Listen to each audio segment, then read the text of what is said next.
trade agreements. They call it international law.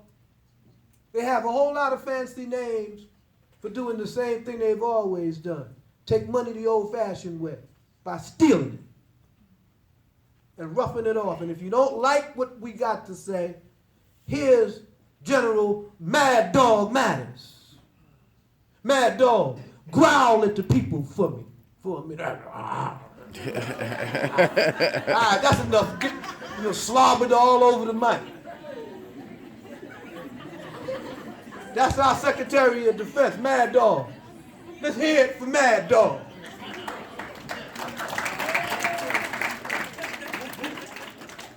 And you got a Secretary of Education who's a rich, filthy rich airhead. Muffy. Muffy is your quintessential airhead white girl.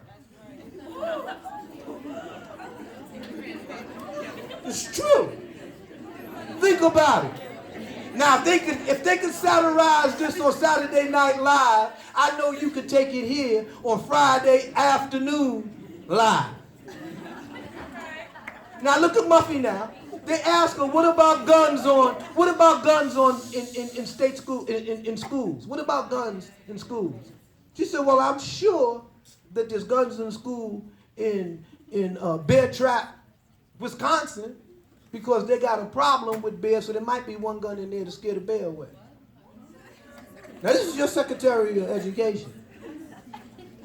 You see? This is the same Secretary of Education. What did she say about historically black colleges? She said that historically black colleges were a good thing because they showed that there was a variety of choices for students of color. So,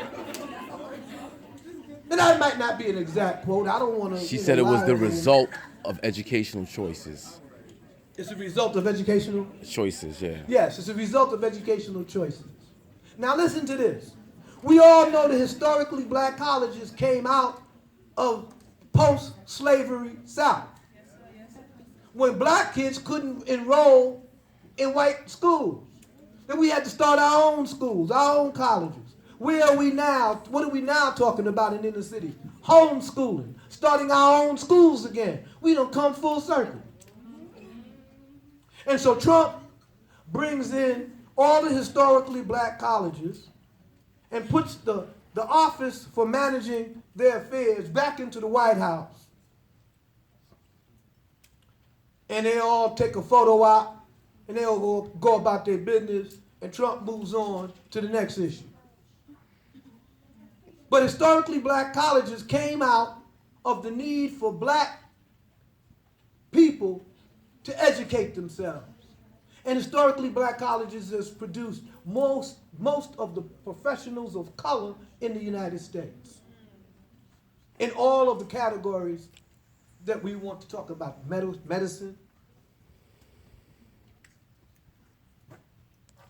literature.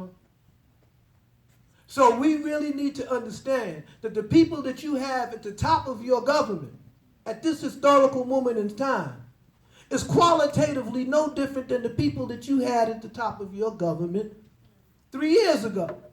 But you had a black president. The Big O. Let's hear it for the Big O.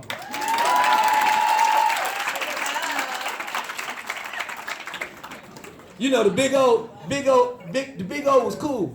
You know, George W. Bush, who he knocked in the head. When George Bush left, he was only bombing in 3 countries. When Obama handed the keys over to the Orange Man, the United States was bombing in 12 countries. So Obama was doing a good job. He was spreading the bombs around equally.